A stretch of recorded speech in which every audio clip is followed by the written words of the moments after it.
bench set up and we can take a closer look at some of these features. I now have these cameras pulled up here on the web interface. They are set up at our test bench in our warehouse. For now, I just want to test out a couple of the features as well as checking out the audio functions. So we have our 5 megapixel version and here we have our 12 megapixel version. One difference I do want to point out between the 12 megapixel and the 5 megapixel cameras is in this intelligent event menu. With our 12 megapixel camera, we do have access to this heat map as well as line crossing and intrusion detection, so we can set up some recording events there. With the 5 megapixel version, if I head into the intelligent event menu, you can see that we only have heat map. We do not have line crossing or intrusion detection. So if we want any kind of recording events, we are going to be limited to this basic motion detection as well as audio detection and just these basic events. But for now, let's head into video and audio, and we will click audio. And I just want to see what these cameras are set to by default. So we have an input gain of 128, noise suppression is off. So here's our 5 megapixel version with the one singular omnidirectional microphone. Let's see what this sounds like.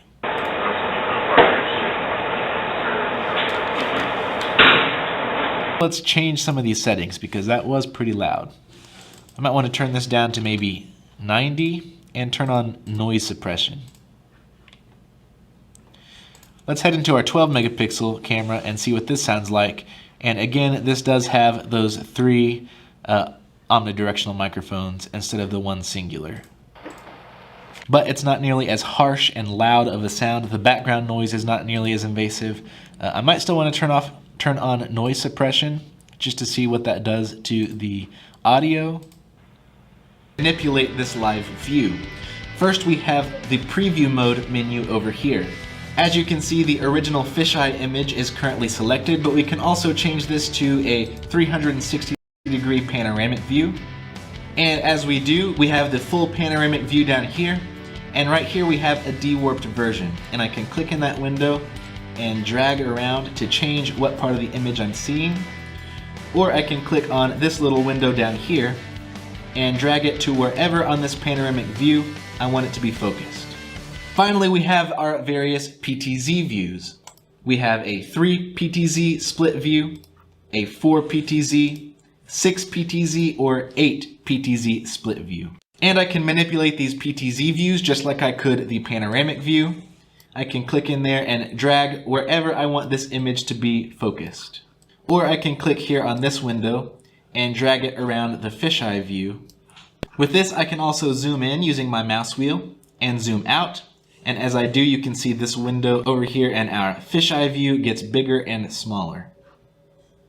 First, if we head into our video and audio settings, you can see that here on our 12 megapixel version, we have our fisheye video settings, but we can also adjust separate video settings for our 4 PTZ stream and for our panorama stream. You can see that even though we have the full 4000 by 3000 12 megapixel image available on the fisheye and panorama view, on the 4 PTZ split view, we can only go up to 1080p. To our NVR,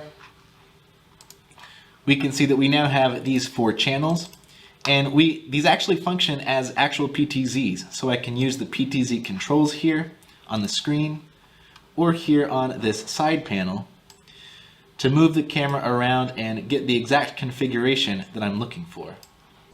So let's go ahead and set up. We'll click on cameras, and you can see that we have our fisheye camera here and the 4 PTZs. It's all the same IP address because it's all the same camera, but this NVR again is treating it as though it were 5 separate cameras. Now to add this camera, you would come over here to auto search and find the camera in question, which is this IP address .88. And you can see here that we have 5 cameras available because we are in PTZ mode. If I were to come back in here and go to regular fisheye mode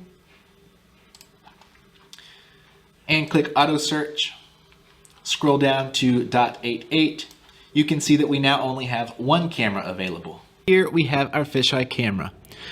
Notice that here on the 12 megapixel NVR, we do have these fisheye mode functions, which, just like on the web interface, let us switch to these different views, like our 360 panoramic view. I can click and move this around just like I can on the web interface.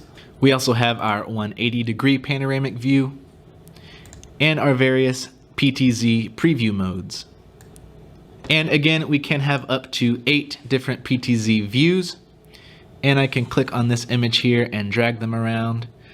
So I can focus one on Jarell here, put another, but it's not actually changing how the camera operates. So if I were to exit our fisheye controls and go into playback, we can see that nothing in the last couple of minutes has actually changed on the playback, even though we were messing around with the different views. However, even when we are in playback here, we can open fisheye mode and activate these panoramic views or PTZ views to de-warp these images as they're playing back. So when the camera is in fisheye operation mode, we are able to still manipulate these views during playback. Let's go ahead and change the operation mode from fisheye to PTZ. To do that, we're going to go back to our menu and we're going to click here on this fisheye menu. We'll click edit and change the mode to fisheye plus 4 PTZs. With these boxes selected, those 4 PTZs are going to be enabled on those 4 different channels. So when I click apply and head back to my live view, we can now see that I have 5 channels populated by this camera. We have our fisheye view up here and our 4 PTZs. The NVR is treating this as if it were an actual PTZ.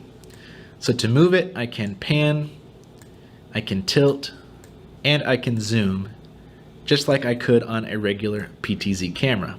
Note that if we come in here to our playback menu and watch just the last couple of minutes, you can see that the fisheye menu is grayed out and it's moving around right now because it was moving around at that time. So the PTZ channels only record movement if movement is happening. I can't come in here after the fact and move this PTZ around